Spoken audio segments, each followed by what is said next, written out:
Eu pensava que ia surpreender a minha mulher nesse dia.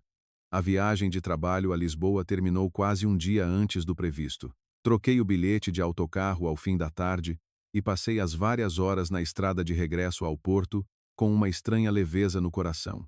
Do outro lado da janela, a chuva do norte caía fina, e os rastos de água no vidro pareciam fios de prata. Ainda passei por uma pequena pastelaria na rua de Sá da Bandeira para comprar um pão de ló de ovar, o tipo de bolo que a Sofia gostava. O bolo que, de cada vez que comia, ela se queixava de ser uma bomba calórica, mas acabava por comer metade da caixa. Enquanto esperava pelo elevador no nosso prédio em Vila Nova de Gaia, ainda olhei para o meu reflexo na porta de inox e sorri. Um homem de 35 anos, camisa amarrotada de tanto tempo sentado, com uma mala de portátil numa mão e uma caixa de bolo na outra, a pensar apenas na cena da minha mulher a abrir a porta e a franzir a testa, a perguntar: por que é que voltaste mais cedo? Eu achava que a minha vida era normal, mas normal de uma forma tranquila. Um pequeno apartamento, um emprego estável, uma mulher que eu amava, e aos fins de semana íamos a Guimarães visitar a minha mãe. De vez em quando, íamos comer um bacalhau à brás ou conduzíamos até a Foz para apanhar ar. Eu não era rico, nem o tipo de homem que gosta de exibir dinheiro nas redes sociais, mas sempre acreditei que isso era suficiente para manter um lar de pé, mas tudo mudou num piscar de olhos. Apenas depois de rodar a chave na fechadura. O apartamento estava às escuras.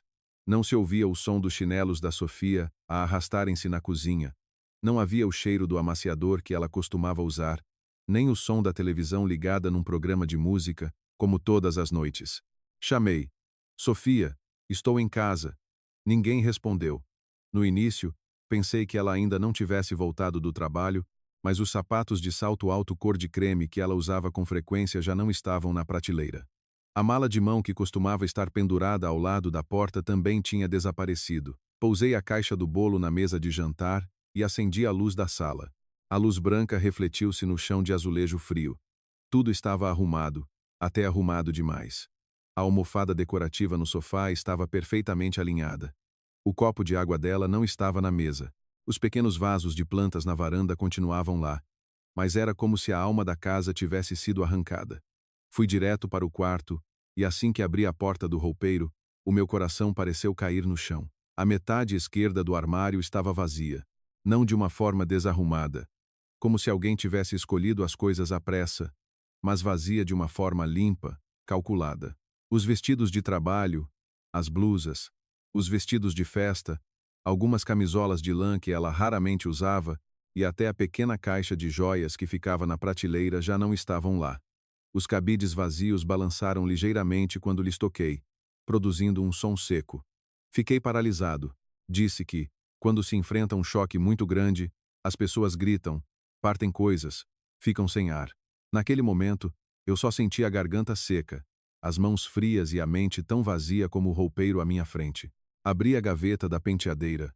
A maquilhagem tinha sido quase toda levada, restando apenas um batom velho com a ponta partida e alguns ganchos de cabelo baratos. Abri a gaveta da mesinha de cabeceira. Os papéis da garantia dos relógios de casamento ainda lá estavam. Mas o relógio dela não. Um instinto fez-me virar para o pequeno cofre no canto do quarto. A porta do cofre estava entreaberta. Lembro-me perfeitamente de o ter fechado antes de ir em trabalho. Lá dentro, do dinheiro que tínhamos poupado para renovar a cozinha no final do ano, restavam apenas algumas notas de baixo valor. O caderno onde apontávamos as despesas conjuntas estava virado de lado, como se alguém o tivesse remexido à pressa e atirado para lá. Peguei no telemóvel para ligar a Sofia. Um toque, 2 toques, e depois a chamada foi para a caixa de correio de voz. Tentei novamente. O mesmo. Na terceira tentativa, apareceu uma mensagem. Apenas algumas linhas, mas cortaram a minha vida como uma lâmina afiada. Não me procures. Não consigo continuar a viver esta vida medíocre. Mudei-me para a casa de alguém com mais futuro do que tu. Alguém que entende a minha ambição melhor do que tu.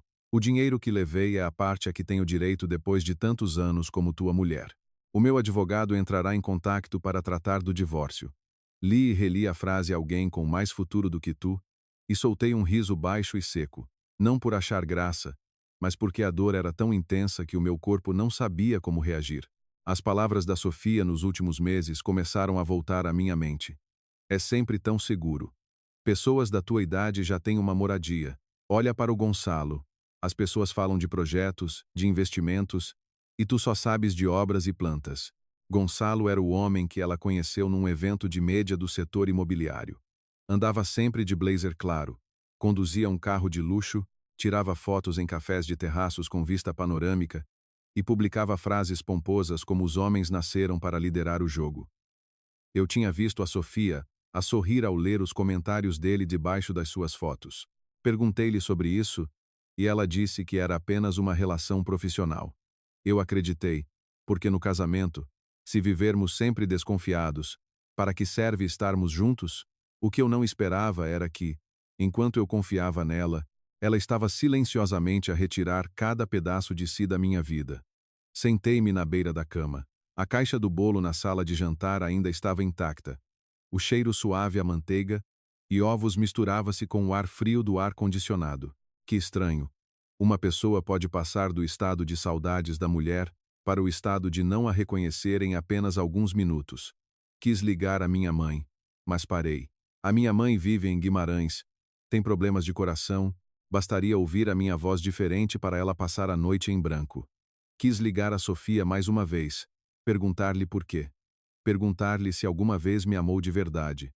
Perguntar-lhe se sabia que o dinheiro no cofre era o que eu tinha ganho a fazer horas extras durante meses.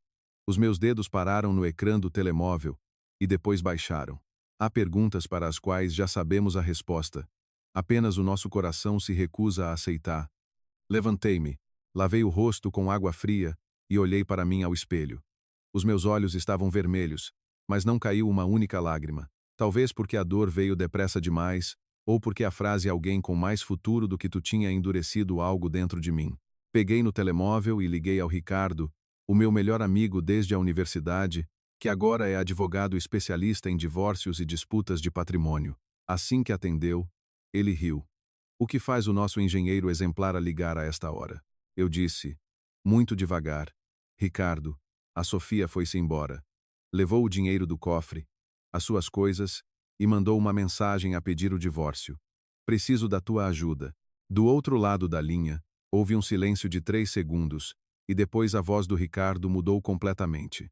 Não lhe mandes mais mensagens emotivas, não a insultes, não a persigas. Fotografa o estado da casa, o cofre, o roupeiro. Guarda a mensagem. Pede o extrato bancário. A partir de agora, tudo tem de ter provas. Fiz o que ele disse, como um autômato. Fotografei o roupeiro vazio. Gravei um vídeo de cada gaveta. Fotografei o cofre. Fiz uma captura de ecrã da mensagem. Abri a aplicação do banco para verificar as transações. Uma grande quantia tinha sido levantada às 14h17 da tarde, enquanto eu ainda estava numa reunião em Lisboa. A conta poupança online também tinha sido parcialmente liquidada através de um código OTP enviado para o telemóvel da Sofia. Como eu confiava nela, deixei-a cogerir as finanças. Olhei para os números no ecrã e as minhas mãos tremeram, mas já não era por impotência. Era um tremor diferente, mais frio. Peguei num papel e numa caneta e comecei a fazer uma lista. Contas conjuntas, cartão de crédito adicional, contrato de arrendamento do apartamento, seguros, o nome em que a moto estava registrada, empréstimos, passwords de e-mail, passwords das câmaras, da porta. Quanto mais escrevia, mais a minha cabeça ficava clara. Descobri a primeira coisa estranha. Este apartamento estava arrendado em meu nome. A caução foi transferida por mim. E as contas de eletricidade, água e internet estavam todas registradas em meu nome. A segunda coisa estranha. Na parte de baixo do cofre, a Sofia, na sua pressa, esqueceu-se de uma pasta com documentos pessoais, incluindo uma cópia da certidão de nascimento, o passaporte, o cartão da Segurança Social e alguns papéis importantes para o trabalho dela.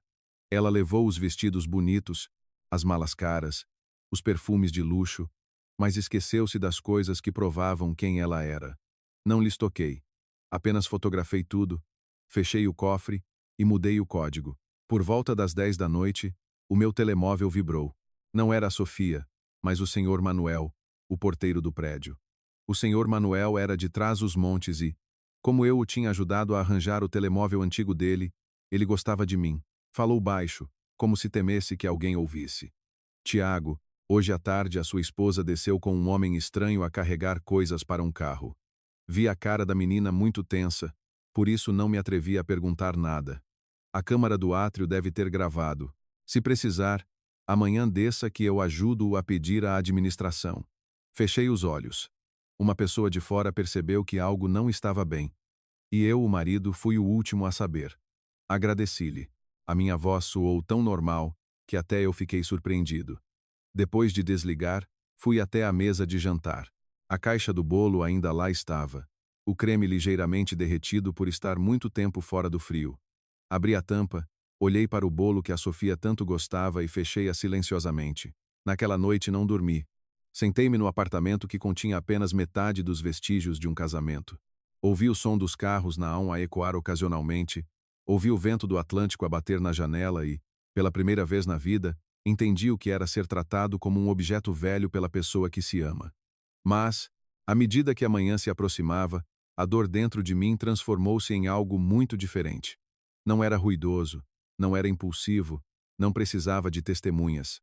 Era como uma brasa a arder lentamente debaixo das cinzas. Enviei uma única mensagem a Sofia. Recebi a tua mensagem. A partir de agora, toda a comunicação será através de advogados. Depois, desativei as notificações. Abri o portátil, criei uma nova pasta chamada Processo de Divórcio e arrastei cada fotografia, cada extrato, cada mensagem para lá. Lá fora, o céu do porto começava a clarear. Um novo dia começava, perfeitamente normal para toda a gente. Mas para mim, o homem que acreditava que bastava viver com decência para manter um lar, tudo tinha acabado naquela noite. E foi também naquela noite que uma outra pessoa dentro de mim começou a despertar. Na manhã seguinte, saí do apartamento quando o céu do porto ainda estava enevoado. No pátio do prédio, alguns idosos já faziam a sua ginástica matinal. O som da vassoura da senhora da limpeza a varrer o chão soava tão normal, tão cotidiano. Mas, para mim, tudo parecia acontecer por detrás de um vidro espesso. Fui a um café à porta do prédio, pedi um café duplo sem açúcar e fiquei ali, a rever cada uma das fotos que tirei na noite anterior. O roupeiro vazio, o cofre aberto, a mensagem da Sofia, o extrato bancário. Olhei para aquilo durante tanto tempo que o dono do café perguntou: "Então, menino, que cara é essa hoje?" Parece pálido. Eu apenas sorri amargamente e disse que devia ser do cansaço da viagem. Há coisas que um homem, a partir de uma certa idade, não sabe a quem contar. Não por não doer, mas porque, ao abrir a boca, já se sente humilhado. Às 8 da manhã, estava no escritório do Ricardo. Ele não disse as típicas frases de consolo como esquece-a, ou as mulheres são assim, porque sabia que eu não precisava disso. Puxou uma cadeira para mim, empurrou uma resma de papel branco na minha direção e disse: "Escreve tudo. O que tem em comum, que montantes foram retirados, que cartões é que ela está a usar, que documentos ainda estão em casa. A partir de agora, não lides com isto com sentimentos, lida com provas." Ao ouvir aquilo, o meu coração doeu mais um pouco. Afinal, um casamento que começou no registro civil, com o riso dos familiares de ambos os lados e os votos de felicidade eterna, acabava agora no escritório de um advogado, a listar cada euro, cada assinatura, cada objeto. O Ricardo leu a mensagem da Sofia e franziu a testa. Apontou para a frase: "O dinheiro que levei é a parte a que tenho direito" e disse: "Esta frase é importante. Ela admite que pegou no dinheiro, e a parte sobre ir com alguém com mais futuro também mostra que ela abandonou voluntariamente a residência conjugal. Fizeste bem em manter a calma. Não a deixes arrastar-te para uma discussão e transformar-te no vilão impulsivo." Assenti, mas ainda sentia um nó na garganta. Eu pensava que conhecia a Sofia. Sabia que ela adorava sardinhas assadas, mas fingia não gostar por causa do cheiro. Sabia que tinha sempre os pés frios. Por isso, no inverno, eu deixava sempre um par de meias extra na gaveta. Sabia que, quando ela estava mesmo zangada, não chorava, ficava em silêncio. Mas eu não sabia desde quando é que ela estava a preparar-se para me deixar. Não sabia se ela olhava para mim como um marido ou como um degrau demasiado baixo que já não servia para ela subir e exibir-se ao mundo. Ao sair do escritório do advogado, A primeira coisa que fiz foi ir ao banco. Cancelei o cartão de crédito adicional, pedi os extratos dos últimos 3 meses e mudei todas as passwords do home banking. A funcionária do banco olhou para mim com alguma pena quando lhe disse que precisava de proteger a conta conjunta devido a uma disputa conjugal. Mas eu já não tinha forças para sentir vergonha. A maior vergonha já estava naquela mensagem de texto. A seguir, fui à administração do condomínio pedir as gravações das câmaras. O senhor Manuel, o porteiro, estava lá, com a sua garrafa de chá verde na mão, a olhar para mim com uma compaixão que não me incomodou. Puxou-me para um canto e disse em voz baixa: vi a menina a sair com aquele tipo por volta das 2 da tarde. Ele usava uma camisa branca, óculos de sol, o carro tinha matrícula de Lisboa. Eram muitas malas, várias mesmo. Perguntei se precisavam de ajuda, mas a sua esposa disse que não, com uma voz muito ríspida. Agradeci-lhe, e ele apenas suspirou. As mulheres. Há quem as ame de verdade, e elas não sabem dar valor, pensam sempre que a relva do vizinho é mais verde. Mas pronto, meu rapaz, não faças nenhuma asneira. Um homem honesto deve seguir o caminho honesto. Aquela frase, tão simples e antiga, no meio da tempestade que assolava a minha alma, foi como um pilar a que me agarrei. Naquela tarde, contratei um serralheiro para mudar a fechadura da porta. Verifiquei novamente as câmaras do apartamento e anulei o acesso da Sofia ao sistema. Juntei as poucas coisas dela que restavam numa caixa de cartão. Algumas roupas velhas, um par de chinelos de casa, o batom partido, alguns livros de autoajuda que ela tinha comprado mas nunca acabado de ler. A pasta com os documentos que estavam no cofre, essa, não juntei. Fotografei cada documento. Coloquei-os num envelope grande, selei-o e guardei-o de volta no cofre. O Ricardo tinha sido claro. Não deites fora. Não escondas. Não entregues diretamente. Mais tarde, entrega através do advogado ou com uma testemunha. Que irônico, a pessoa com quem dormi durante anos, e agora até o passaporte dela, eu tinha de tratar como uma prova em tribunal. Naquela noite, a Sofia começou a publicar. No início, eu não queria ver, mas o Ricardo disse que eu devia guardar tudo, porque as redes sociais são, por vezes, o lugar onde as pessoas confessam coisas que um advogado não precisa de perguntar. A primeira foto era um copo de vinho tinto junto a uma janela de um andar alto, com a cidade iluminada ao fundo. A legenda: finalmente a viver de acordo com o meu valor. Embaixo, os amigos dela deixavam corações e perguntavam: quem é que fez a nossa linda sorrir assim? Mereces ser feliz. Olhei para aquela foto e lembrei-me da caixa de pão de ló que deitei no lixo naquela manhã. Não doeu por ela estar feliz. Doeu porque, ainda ontem, eu era o marido dela. E hoje, na história que ela contava ao mundo, eu tinha me tornado a sombra medíocre da qual ela precisava de escapar. No dia seguinte, publicou outra foto, ao lado de um carro de luxo, com uma mala de marca na mão. Legenda: uma mulher não tem medo de recomeçar, apenas de ficar no sítio errado durante demasiado tempo. Aumentei a imagem e vi que a matrícula do carro estava parcialmente tapada, mas no reflexo do vidro via-se claramente o logótipo de uma empresa de aluguer de carros perto do aeroporto. Sorri amargamente. A Sofia costumava dizer que eu não era subtil, mas talvez se tenha esquecido de que a minha profissão é gestor de projetos. E eu vivo de encontrar detalhes errados em plantas. Na terceira publicação, ela começou a mandar indiretas. Há homens que usam o dinheiro para controlar as mulheres e pensam que isso é ser forte.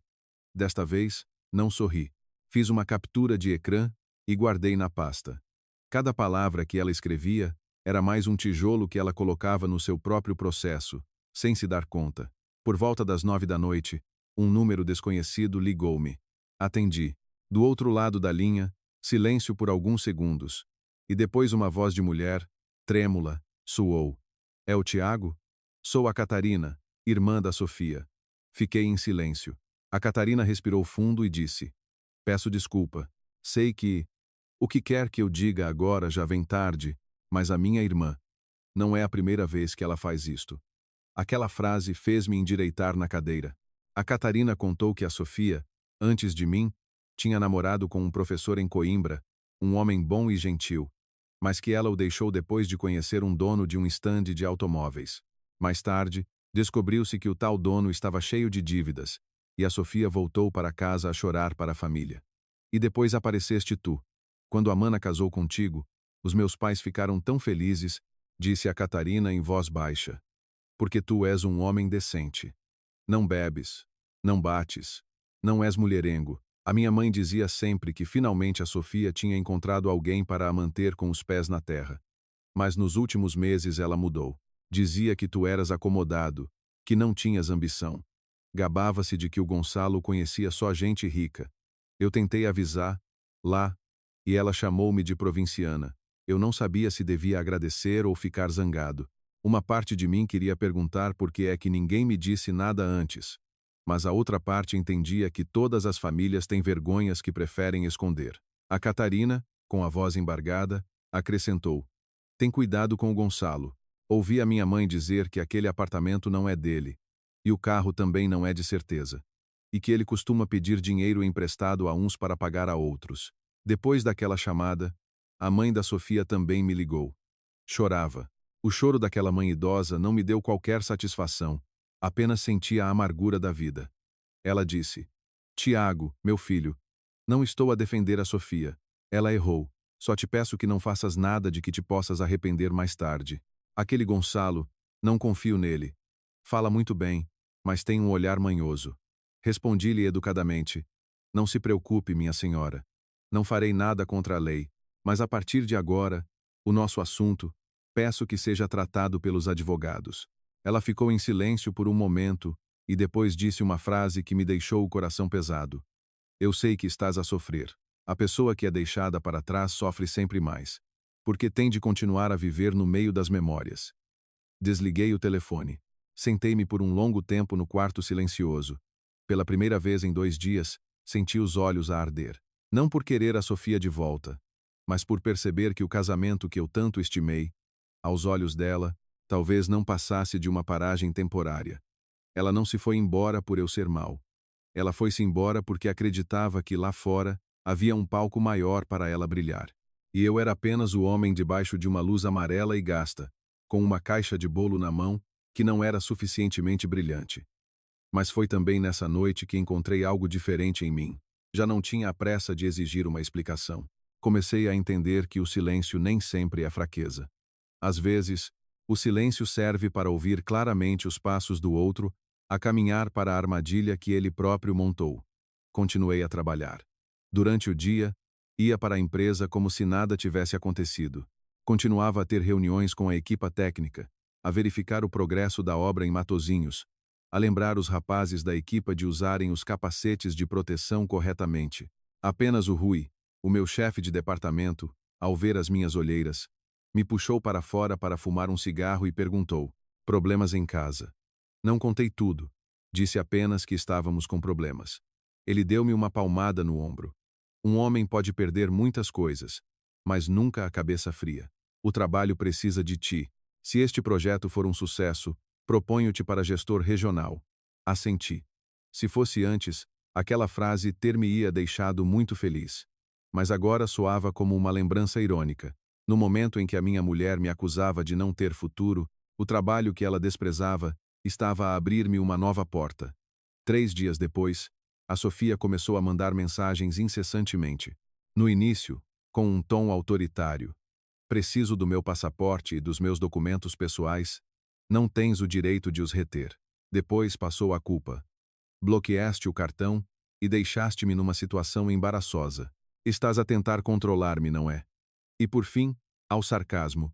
Quanto mais fazes isto, mais provas que fiz bem em ir embora. Eu não respondi a nenhuma mensagem. Apenas reencaminhei tudo para o Ricardo. Ele respondeu: ótimo. Deixa-a falar. Não discutas. Houve momentos em que também quis escrever uma frase bem dolorosa. Quis perguntar-lhe se a vergonha era por ter o cartão bloqueado ou porque o seu homem rico não conseguia pagar um jantar. Mas apaguei. Não queria ganhar com insultos. Queria que tudo ficasse tão claro que, quando fosse posto na mesa, ninguém pudesse dizer que o preto era branco. Na quarta noite, o senhor Manuel enviou-me uma foto tirada do ecrã da câmara do átrio.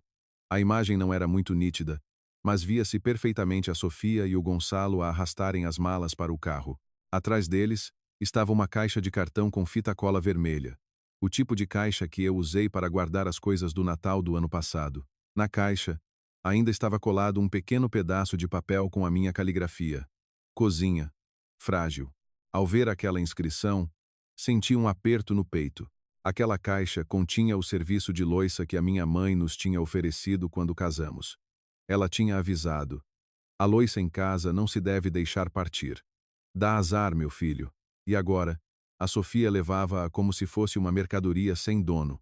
Guardei a foto na pasta, com o nome de ficheiro saída do apartamento. Depois, preparei um chá de gengibre. O mesmo que eu costumava fazer para a Sofia sempre que ela tinha dores de barriga. Ao beber o segundo gole, percebi que estava a tremer. Não era de medo de a perder. Eu já a tinha perdido. Tremia porque um pensamento muito frio começou a formar-se na minha cabeça. Ela pensava que eu era um homem normal, fácil de deixar para trás, fácil de difamar, fácil de silenciar. Mas esqueceu-se de que uma pessoa normal, quando é encurralada, também pode aprender a erguer-se. E a partir daquele momento, eu já não era o marido que esperava por uma explicação. Tornei-me o arquivista, o colecionador de provas, o contador de cada fenda na máscara de luxo que a Sofia e o Gonçalo exibiam ao mundo. O estranho é que, quanto mais silencioso eu ficava, mais claro me via a mim mesmo. Eu não era rico, não pregava moral, não precisava de fotos de copos de vinho em terraços para provar o meu valor. Eu tinha um trabalho real, dinheiro real, pessoas que ainda acreditavam em mim e um processo que engrossava a cada dia. E lá fora, a Sofia continuava a postar fotos a sorrir. O Gonçalo continuava a deixar comentários pomposos nas publicações dela. Eles pensavam que a história tinha acabado na noite em que a Sofia arrastou as malas para fora de casa. Não sabiam que, para mim, ela tinha acabado de começar.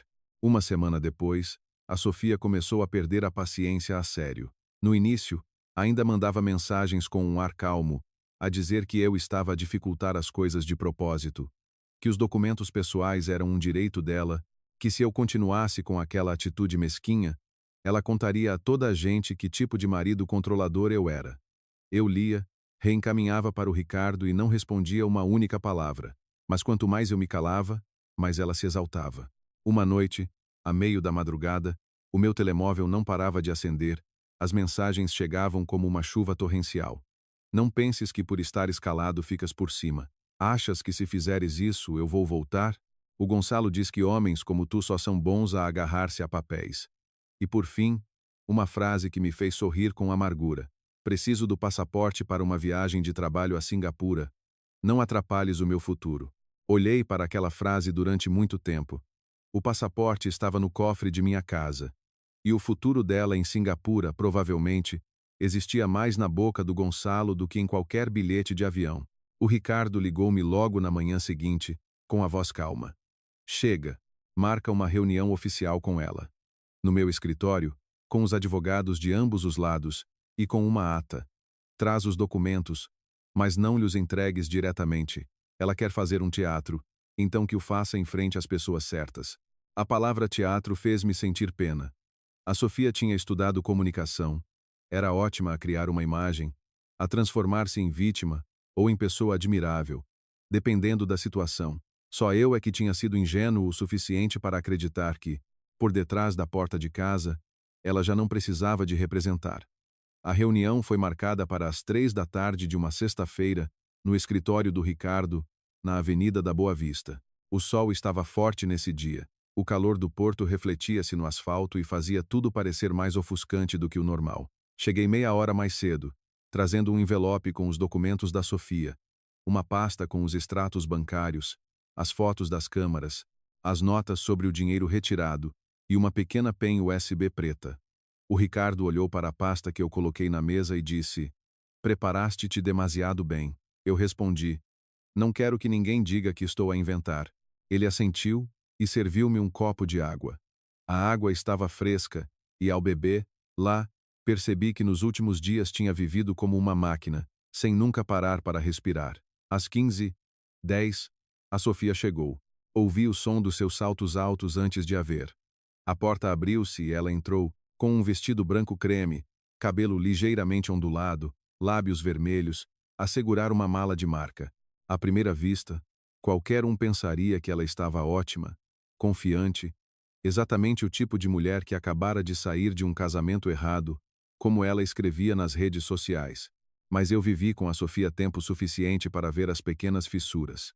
A base um pouco mais espessa debaixo dos olhos, uma unha com o verniz lascado. Aquele vestido era o mesmo que ela tinha usado em 3 publicações diferentes numa só semana, mudando apenas o ângulo da foto para parecer novo. Atrás dela vinha o Gonçalo, camisa azul clara, óculos de sol pendurados na gola, um relógio brilhante, e o andar de quem está habituado a ser o centro das atenções. Entrou na sala sem cumprimentar ninguém devidamente, apenas puxou uma cadeira para se sentar ao lado da Sofia e olhou para mim de cima a baixo, com um sorriso de escárnio. O advogado da Sofia era um homem de 40 e poucos anos, com ar cansado, que parecia ter sido bastante importunado pela sua cliente nos últimos dias. Mal se sentou, a Sofia falou primeiro, com a voz gélida. Vim buscar os meus documentos pessoais. O Tiago não tem o direito de reter o meu passaporte, a minha certidão de nascimento e os meus papéis da segurança social. O divórcio que os advogados tratem. Mas as minhas coisas têm de ser devolvidas hoje. Antes que o Ricardo pudesse falar, o Gonçalo interrompeu. Um homem que retém os documentos de uma mulher para a pressionar é um covarde. Tiago, se perdeste, perde com dignidade. Ela escolheu uma vida melhor. Devias ter noção. Aquela frase fez a sala ficar em silêncio por um instante. Olhei para ele. Que estranho, uma pessoa pode destruir a família de outra e ainda falar como se fosse um moralista. Quis perguntar-lhe se a vida melhor era paga com o cartão de crédito adicional da minha mulher, mas não tive pressa. O Ricardo pousou a mão sobre a pasta de documentos, com a voz calma. Vamos proceder à entrega dos documentos, com a devida ata. Mas, antes disso, o meu cliente, o Sr. Tiago, tem algumas questões a registrar relacionadas com o patrimônio comum e despesas invulgares. A Sofia franziu imediatamente a testa. Já disse. Esse dinheiro é a parte a que tenho direito. Fui mulher dele durante anos. Não tenho direitos? Eu continuei em silêncio. O Ricardo abriu a primeira pasta e empurrou uma cópia do extrato bancário para o meio da mesa. No dia 17, às 14h17, a senhora Sofia levantou 180 milhões de kwanzas da conta poupança conjunta. No mesmo dia, houve 3 transações com o cartão adicional num restaurante, numa loja de roupa e numa empresa de aluguer de carros. Um total de mais de 30 milhões. Gostaríamos de esclarecer se estas foram despesas pessoais ou custos associados à sua saída da residência conjugal. A Sofia hesitou por um momento, mas manteve a voz firme. Usei o meu dinheiro. Ele sempre foi assim, a contar os cêntimos. Por isso é que eu me sentia sufocada. O Gonçalo riu, recostando-se na cadeira. 30 milhões? E vem falar disso? Um homem como você não se cansa? Ao meu nível, um jantar de negócios custa mais do que isso. Desta vez, olhei diretamente para ele e perguntei, muito baixinho, o seu nível qual é? O nível de um carro alugado ao dia? Ou o nível de um apartamento com 3 meses de renda em atraso? O rosto do Gonçalo mudou de cor tão rapidamente que até a Sofia se virou para o olhar. Ele bateu com a mão na mesa. O que é que você está a dizer? Abri a minha pasta, tirei um pequeno maço de papéis e coloquei-o sobre a mesa. A foto da câmara do prédio no dia em que a Sofia se mudou. O carro que você conduzia tem o logótipo da empresa de aluguer refletido no vidro traseiro. Pedi a uma pessoa para verificar o contrato de aluguer. O carro não está em seu nome, e aqui está uma notificação de multa de trânsito, enviada para a empresa de aluguer, com data e hora que coincidem com o dia em que você transportou os bens do meu apartamento, quanto ao apartamento onde você vive. Não preciso de dizer muito. O senhorio já publicou um aviso de cobrança de renda no grupo de moradores. Por acaso, tenho um conhecido que vive no mesmo prédio. Dito isto, coloquei mais algumas capturas de ecrã na mesa. O Gonçalo avançou para as agarrar, mas o Ricardo deteve-o, com a voz séria. Senhor Gonçalo, peço-lhe que mantenha a calma. Esta é uma reunião de trabalho com gravação de áudio e ata. A Sofia olhou para os papéis, com os lábios cerrados. Vi nos olhos dela um pequeno vislumbre de pânico. O pânico de quem vê pela primeira vez que o palco em que está a brilhar foi construído com bambu podre.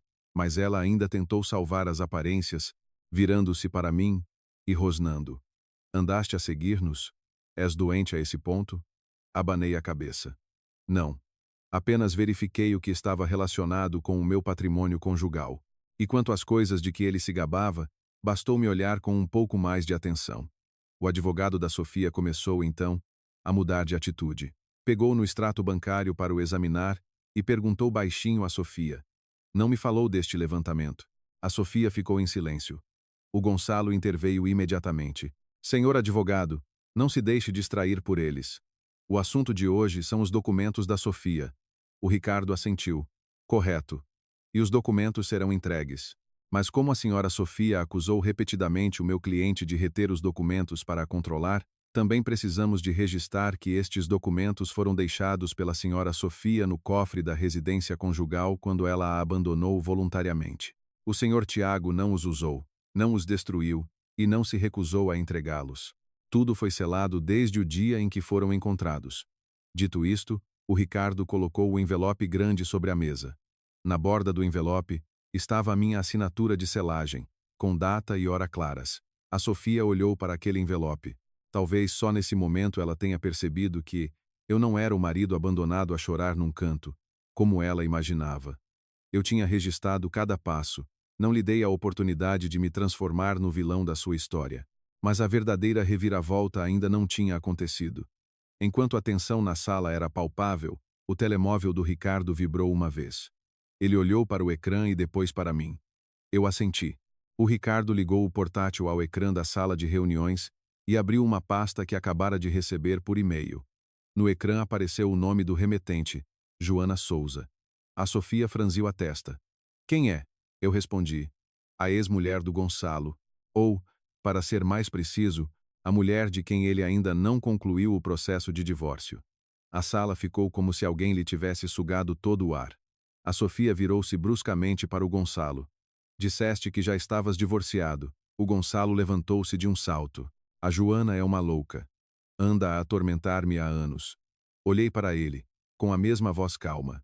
A Joana enviou a confirmação do tribunal com a data da próxima sessão de mediação. Mensagens em que você lhe pedia dinheiro emprestado depois de já estar com a Sofia. E uma lista de 3 outras mulheres que investiram dinheiro consigo e nunca mais o viram. Há até uma senhora de Viana do Castelo que vendeu um terreno para lhe dar 400 mil euros para investir num alojamento local. No final, o alojamento local ficou no papel. O advogado da Sofia pousou a caneta, com o rosto visivelmente pálido. Olhou para a Sofia com o olhar de quem percebeu que a sua cliente o tinha arrastado para uma confusão que nem ela própria compreendia. A Sofia, por sua vez, ficou paralisada. Minutos antes, estava de cabeça erguida, convicta de que tinha escolhido o homem com futuro. Agora, os seus olhos estavam vermelhos. Não se sabia se de raiva de mim ou se de medo. O Gonçalo apontou para mim. Estás a jogar sujo. Estás com ciúmes. Por isso inventaste tudo isto. Eu ri. Pela primeira vez naquela reunião. Gonçalo, se tudo isto é invenção, pode processar-me. Mas antes de o fazer, lembre-se de pagar a renda da casa, devolver o carro, pagar as dívidas à sua ex-mulher e explicar por que é que o cartão de crédito adicional da minha mulher pagou o seu jantar num restaurante à beira-mar no sábado à noite. Ele ficou sem palavras. A Sofia virou-se para ele, com a voz baixa mas cortante. Nesse dia, disseste que o teu cartão tinha um problema. Ninguém disse mais nada. Foi apenas uma pequena frase dela, mas fez com que a fachada de grande empresário do Gonçalo se despedaçasse no chão. Assisti àquela cena e devia sentir-me satisfeito, mas senti algo muito estranho no peito. A mulher à minha frente já tinha sido a minha mulher. Eu amei-a tanto que bastava ela tossir uma vez para eu correr a comprar-lhe um xarope. E agora, estava sentado à sua frente, a vê-la ser esbofeteada pela sua própria ilusão, e já não tinha vontade de a amparar. A Sofia virou-se de repente para mim, com os olhos marejados, mas a voz ainda a tentar ser firme. Estás satisfeito? Querias humilhar-me à frente de toda a gente, não era? Olhei para ela durante muito tempo e disse: Não, Sofia, quem te humilhou não fui eu. Foi no dia em que pegaste no nosso dinheiro, saíste de casa e me mandaste uma mensagem a dizer que ias com alguém com mais futuro. Eu apenas coloquei a verdade em cima da mesa. Aquela frase calou-a. O Ricardo empurrou a ata de entrega para o advogado da Sofia. Os documentos foram contados, um a um. Passaporte, certidão de nascimento, papéis da segurança social, alguns documentos pessoais. Tudo com assinaturas de confirmação. Não houve a cena de braço de ferro que ela imaginava. Não houve a cena de eu reter os seus pertences para a chantagear, e muito menos qualquer prova para a história do marido controlador que ela andava a espalhar nas redes sociais. Quando a reunião terminou, a Sofia levantou-se muito devagar. O Gonçalo saiu primeiro, com o rosto vermelho, já sem o seu ar arrogante. À porta, ainda se virou para me atirar uma última frase. Pensas que ganhaste com isto?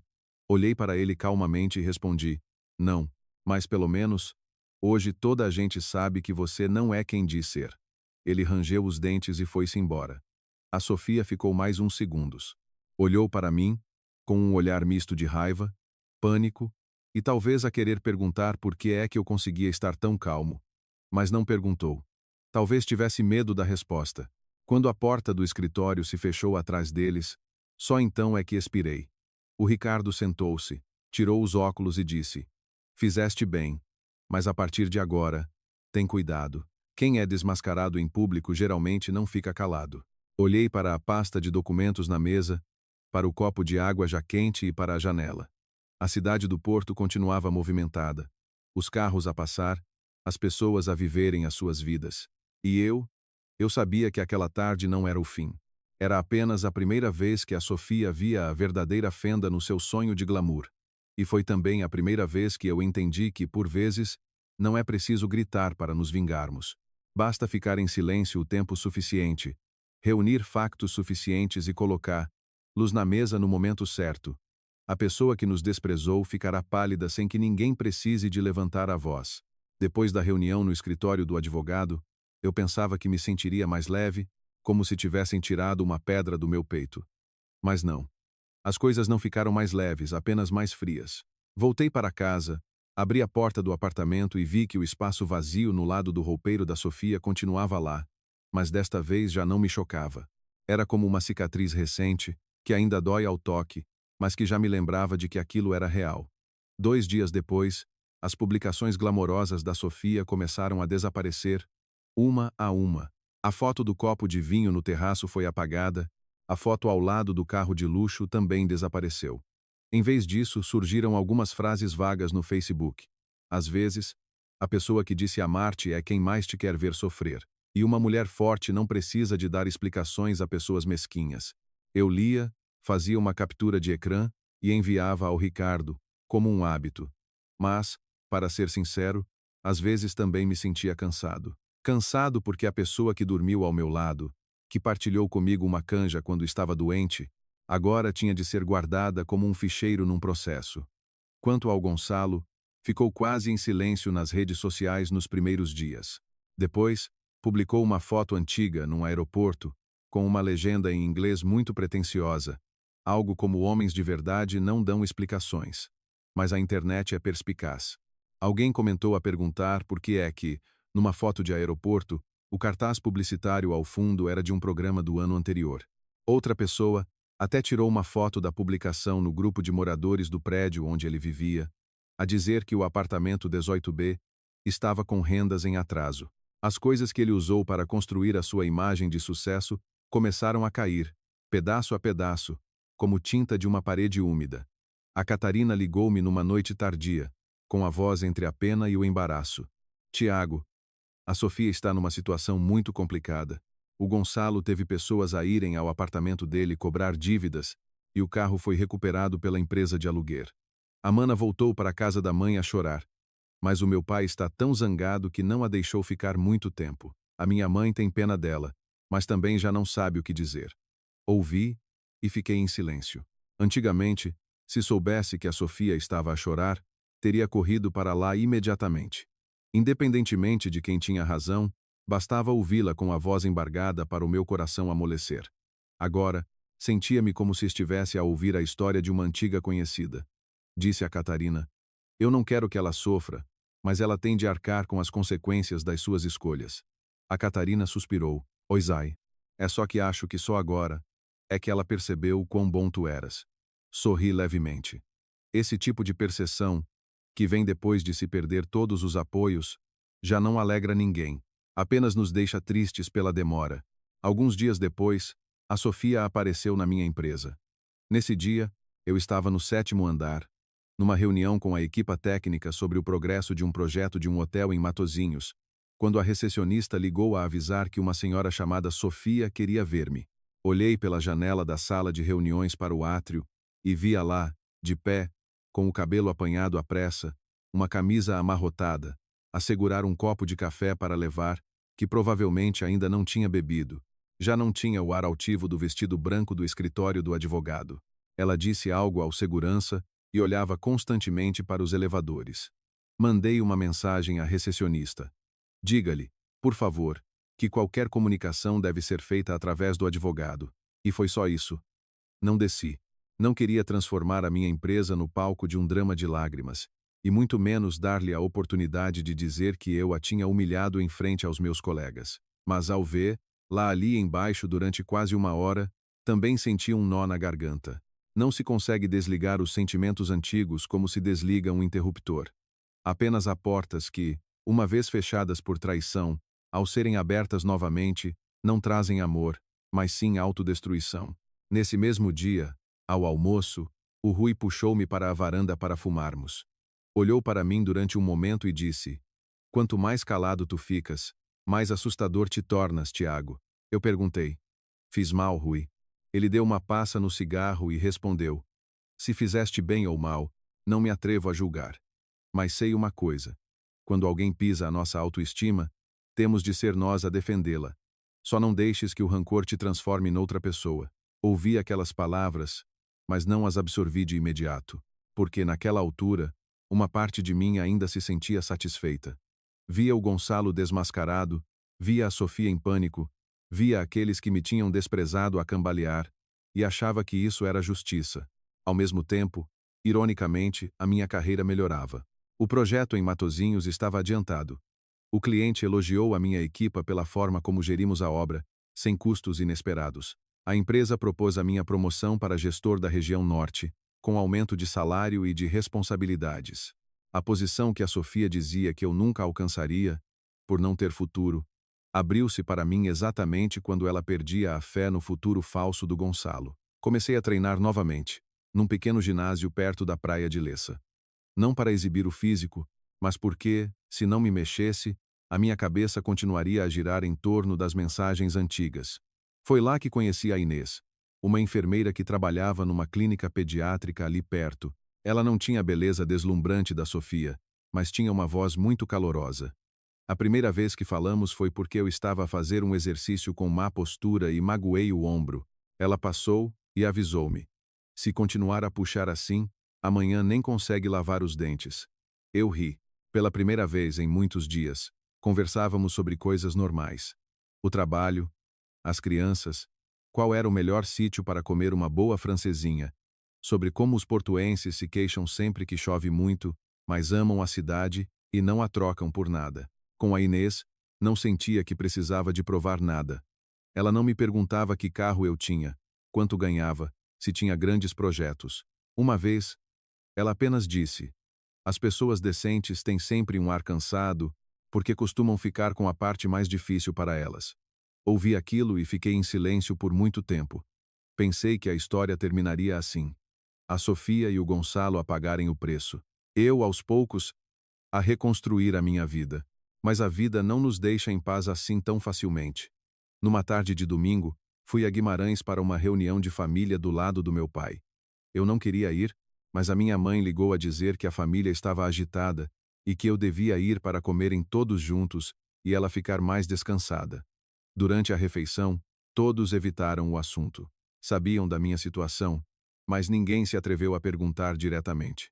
Quando fui ao quintal lavar as mãos, o meu primo, o André, puxou-me para perto das buganvílias e disse, hesitante: "Tiago, há uma coisa que não sei se te devo contar, mas acho que precisas de saber." Olhei para ele. Ele contou que, nos últimos meses, viu várias vezes o Diogo, o meu irmão mais novo, a tomar café com a Sofia perto da ponte da Arrábida. No início, pensou que era uma conversa normal de família, mas uma vez, ao passar, ouviu o Diogo a dizer: "Tu ainda és nova e bonita, para que é que vais enterrar a tua vida com o Tiago? Ele é bom, sim, mas é um bom de tipo seguro. nunca vai fazer nada de grandioso. Uma mulher que quer mudar de vida tem de saber escolher quem a puxe para cima. Fiquei paralisado. Se aquelas palavras viessem dos amigos da Sofia, eu entenderia. Se viessem do Gonçalo, não me surpreenderia. Mas vindo do Diogo, o meu irmão, a quem eu paguei várias propinas da universidade quando os nossos pais estavam com dificuldades, que me pedia o carro emprestado para ir a entrevistas de emprego, que, de cada vez que um negócio lhe corria mal, voltava para casa para comer a comida da mãe. Aquilo foi como uma facada nas costas, mais profunda do que a partida da Sofia. Naquela noite, marquei um encontro com o Diogo num café junto ao rio. Ele chegou tarde, de t-shirt de marca, um fio de ouro ao pescoço, com o seu ar de sempre, indiferente. Fui direto ao assunto. Tu aconselhaste a Sofia a deixar-me, não foi? O Diogo ergueu uma sobrancelha e sorriu com desdém. Quem é que te disse isso? Bate levemente com a mão na mesa. Responde. Ele recostou-se na cadeira, com a voz calma. Eu só disse a verdade. A Sofia não combina contigo. Vives de forma demasiado segura. Qualquer pessoa ao teu lado acabaria por se fartar. Eu disse-lhe que se ela queria mais, tinha de escolher alguém com outra envergadura. Qual é o problema? Olhei para ele e senti algo a partir-se dentro do meu peito. Eu sou teu irmão. Ele encolheu os ombros. E então, por ser teu irmão tenho de mentir? Tu és bom. Mas ser bom não significa ser suficiente. Aquela frase transportou-me de volta para a mensagem da Sofia, para a mesma sensação de ser tratado como um objeto sem valor. Levantei-me. Demorei alguns segundos a controlar a vontade de lhe agarrar pelo colarinho no meio do café. Disse apenas, muito devagar, vais arrepender-te desta frase. O Diogo riu. Vais fazer o quê? Dar-me um sermão? Não respondi. Fui-me embora. Mas a partir daquela noite, uma porta mais escura abriu-se dentro de mim. Comecei a lembrar-me de algumas coisas antigas do Diogo. Uma vez, o banco ligou-me por engano sobre um empréstimo para uma empresa do qual eu nunca tinha sido fiador. Outra vez a minha mãe disse que o Diogo só usou o teu nome um bocadinho para uns papéis, e depois mudou de assunto. Eu tinha ignorado, a pensar que entre irmãos não se desconfia. Agora, era diferente. Vasculhei e-mails antigos, mensagens de Zalo, fotocópias de documentos no armário. Quanto mais procurava, mais um arrepio me percorria a espinha. O Diogo tinha usado uma digitalização do meu cartão de cidadão e da minha assinatura para se tornar fiador num empréstimo para abrir uma empresa de materiais de construção. A assinatura era tão parecida que, se não fosse minha, eu dificilmente a reconheceria. Enviei tudo para o Ricardo. Ele ligou-me de imediato. Tiago, isto é grave. Já não é uma zanga de família. Falsificar uma assinatura para um empréstimo é crime. Eu disse. Eu sei. O Ricardo ficou em silêncio por um momento e depois perguntou. Estás a fazer isto por justiça ou porque o queres ver sofrer? Aquela pergunta fez-me parar. Não respondi logo. Porque, sinceramente, também não tinha a certeza. Só sabia que o Diogo me tinha traído. Não apenas com papéis, mas ao empurrar o meu casamento para as mãos de um vigarista. Finalmente respondi. Pelos dois. Uma semana depois, o Diogo soube que eu tinha entregado os documentos a um advogado. Veio a correr ao meu apartamento, a bater na porta com força, a gritar. Estás maluco, Tiago? Vais destruir o teu próprio irmão? Abri a porta e fiquei a barrar a passagem. O Diogo tinha os olhos injectados de sangue. Provavelmente tinha bebido. Rosnou. Por causa de uns papéis velhos vais fazer esta cena toda? Queres que eu perca tudo? Olhei para ele. Vi o irmão mais novo que outrora se sentava atrás de mim na mota para irmos comer uma sandes depois das explicações, e vi também o homem à minha frente que me desprezava pelas costas. As duas imagens sobrepuseram-se, e a dor era tanta que me deu vontade de rir.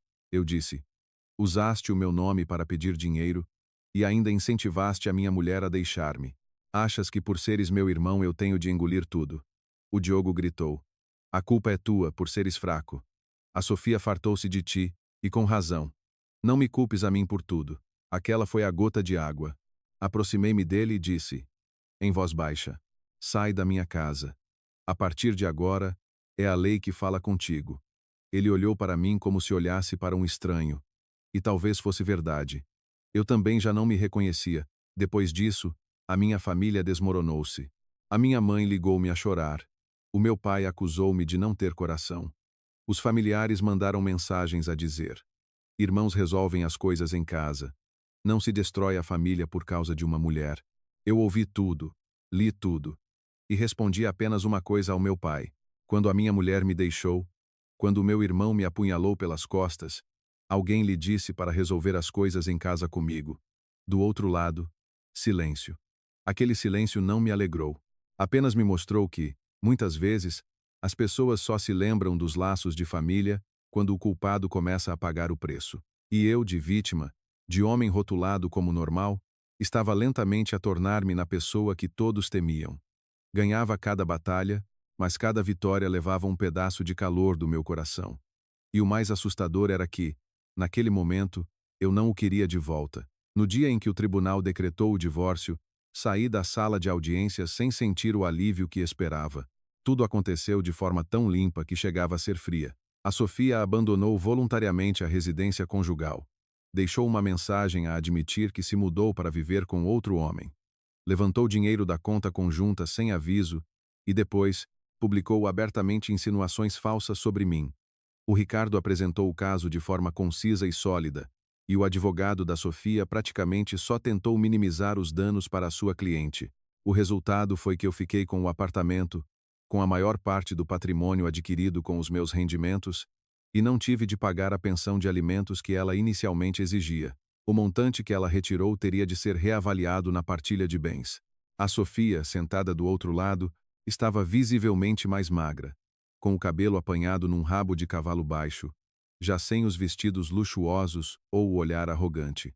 A certa altura, ela olhou para mim como se quisesse dizer alguma coisa, mas eu desviei o olhar. Tive medo de que, se olhasse por muito tempo, as memórias antigas voltassem. O dia do nosso casamento, a festa no quintal dos pais dela, a mãe dela a chorar de alegria.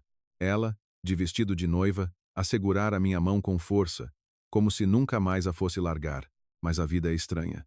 A mesma pessoa que segurou a nossa mão perante o altar pode, mais tarde, enviar uma mensagem fria como o gelo a dizer que encontrou alguém com mais futuro. Depois da audiência, a Sofia seguiu-me pelo corredor. A sua voz estava rouca. Tiago, podemos falar? Parei, mas não me virei completamente. Ela falou depressa, como se temesse que eu me fosse embora. Eu sei que errei. Fui enganada pelo Gonçalo.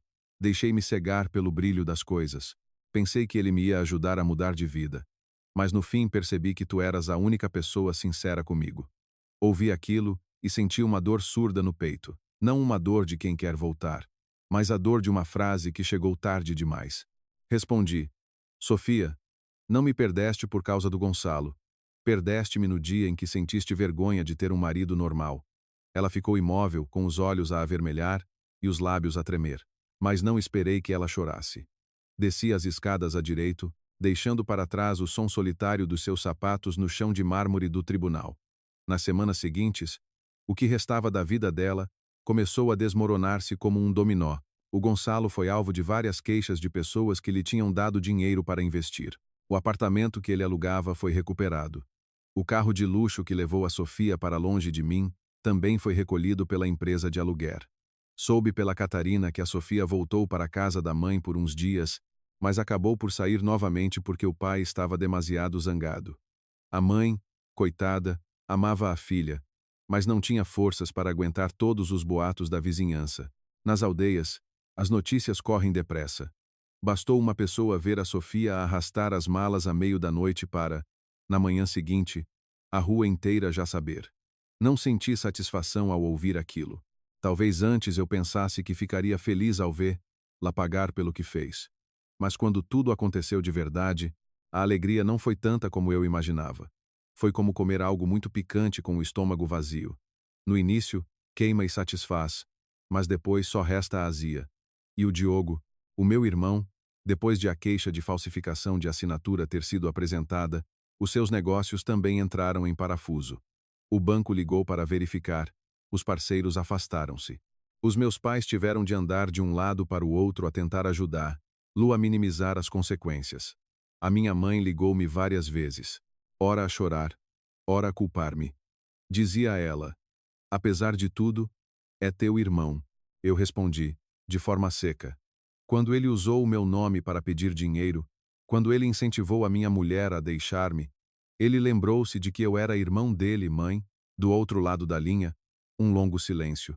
Depois, a minha mãe disse apenas uma coisa: não o estou a defender, meu filho, mas tenho medo que te estejas a tornar cada vez mais frio. Desliguei o telefone, mas continuei a segurá-lo por um longo tempo. Porque no fundo, eu sabia que a minha mãe não estava completamente errada. Eu tinha ganho em quase tudo o que podia ganhar. Mantive o meu patrimônio, recuperei a minha honra, desmascarei o Gonçalo, impedi que a Sofia inventasse histórias sobre mim e fiz com que o Diogo pagasse pelas suas assinaturas falsas. Mas todas as noites, ao chegar ao apartamento, sentava-me sozinho na sala, a ouvir o zumbido do frigorífico, a olhar para a marca na parede onde antes estava a nossa foto de casamento, e sentia um vazio assustador. Numa noite no final do inverno, quando o vento açoitava a cidade do Porto, a campainha de minha casa tocou. Abri a câmara no telemóvel e vi a Sofia no corredor. Estava encharcada, com o cabelo colado ao rosto, e ao ombro trazia apenas uma velha mala de pano. Aquela imagem fez o meu coração parar. Eu pensava que já não era capaz de amolecer, mas ver a mulher que um dia foi minha esposa a tremer à chuva. Quem não sentiria dor? Abri a porta, mas apenas o suficiente. A Sofia levantou a cabeça, com os olhos inchados. Tiago, posso entrar um bocado? Não tenho para onde ir. Olhei para ela. O cheiro a chuva, a umidade e o perfume desvanecido que ainda restava na sua roupa misturaram-se, transportando-me para as noites antigas em que ela chegava tarde do trabalho. Eu aquecia-lhe a sopa e ela, enquanto comia, contava-me as histórias da empresa. A Sofia chorou. Eu errei. Fui uma estúpida.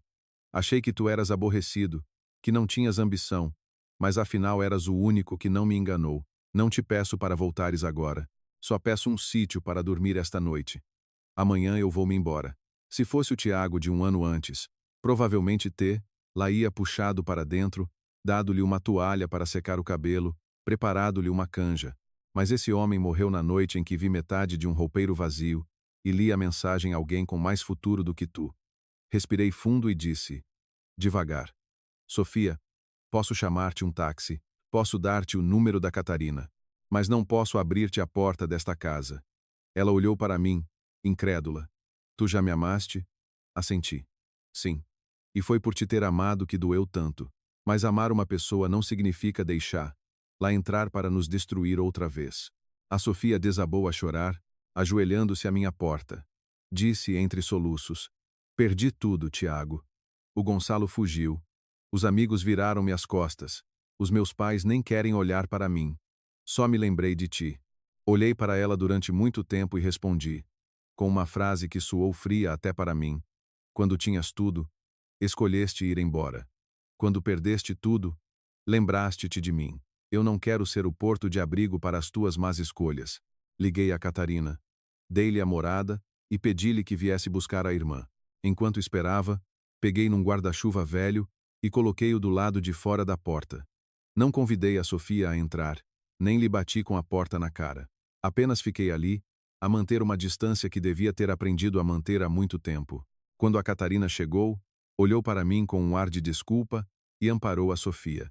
Antes de entrar no elevador, a Sofia virou-se e chamou o meu nome uma última vez. Não respondi. Não porque a odiasse ao ponto de não querer ouvir, mas porque sabia que, se respondesse, poderia ser arrastado de volta para aquele turbilhão. A porta do elevador fechou-se. Voltei para casa e sentei-me no chão frio. E, estranhamente, não me senti vitorioso. Senti-me apenas cansado. Uns dias depois, a Inês passou por minha casa para me trazer uma caixa de sopa de peixe que ela tinha feito. Olhou para o apartamento vazio e perguntou, suavemente: estás bem? Eu ia dizer que sim, como os homens portugueses costumam dizer quando não estão nada bem. Mas acabei por abanar a cabeça. Contei-lhe sobre a noite em que a Sofia apareceu, sobre o sentimento agridoce que tinha no peito, sobre não saber se me estava a proteger ou a tornar-me numa pessoa demasiado cruel. A Inês ouviu tudo em silêncio e depois disse: a justiça ajuda-te a levantares. Mas o rancor, se o guardares por muito tempo, torna-se uma corrente que te prende os pés. A outra pessoa já se foi, e tu continuas a ser arrastado por ela. Aquela frase fez-me pensar por muito tempo. Um mês depois, decidi mudar-me do apartamento antigo. Não por ter perdido, nem por medo das memórias, mas porque não queria acordar todos os dias no lugar que testemunhou o meu abandono. Aceitei o cargo de gestor regional e mudei-me para o Algarve por uns tempos, para supervisionar um novo projeto em Faro. Antes de ir, o senhor Manuel, o porteiro, subiu para me dar um saco de figos que a mulher dele tinha apanhado. Leve para lá, para não ter saudades da terra, disse ele. Um homem pode cair uma vez. Não há mal. O importante é levantar-se sem se tornar uma pessoa má. Segurei o saco e, de repente, senti os olhos a arder. Às vezes, as palavras que nos salvam vêm das pessoas mais simples. Mais tarde, soube que a Sofia voltou a trabalhar numa pequena empresa, vivendo de forma mais discreta, sem as publicações a exibir uma vida de luxo.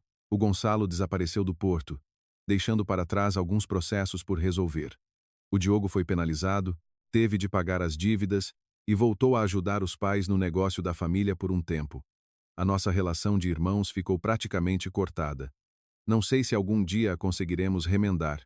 Há rasgos que, por mais que se cosam, nunca deixam o tecido como novo. E eu recomecei, devagar. De manhã, ia para a obra. À tarde, corria junto à praia. À noite, cozinhava para mim ou comia uma cataplana num restaurante conhecido. De vez em quando, a Inês ligava a perguntar se eu já tinha comido, sem pressa, sem exigências. Apenas o suficiente para me lembrar de que ainda existem pessoas decentes no mundo que não precisam que eu seja brilhante para me darem valor. Não me atrevo a dizer que perdoei a todos. Há noites em que me lembro da mensagem da Sofia, do sorriso de escárnio do Gonçalo, da frase do Diogo a dizer que eu não tinha envergadura, e o meu coração ainda se aperta. Mas aprendi a não deixar que essa dor guie a minha vida. Eu pensava que a vitória era fazer com que aqueles que me desprezaram baixassem a cabeça. No final, percebi que a verdadeira vitória é acordar de manhã, olhar ao espelho e ainda me reconhecer como uma pessoa que não perdeu toda a sua decência. Podem chamar-nos de normais, podem deixar-nos para correr atrás de luzes mais brilhantes, podem apunhalar-nos pelas costas com palavras que parecem inofensivas. Mas o valor de uma pessoa não está em quem fica, em quem vai embora, em quem nos elogia ou em quem nos despreza. O valor está na forma como nos levantamos depois da traição, na forma como protegemos a nossa autoestima, sem deixar que o coração se transforme completamente em pedra. Se um dia alguém me perguntar se me arrependo, direi que sim. Arrependo-me de ter confiado na pessoa errada durante tanto tempo. Mas não me arrependo de me ter defendido. Só que agora quero levantar-me para seguir em frente, não para olhar para trás e ver quem está caído aos meus pés.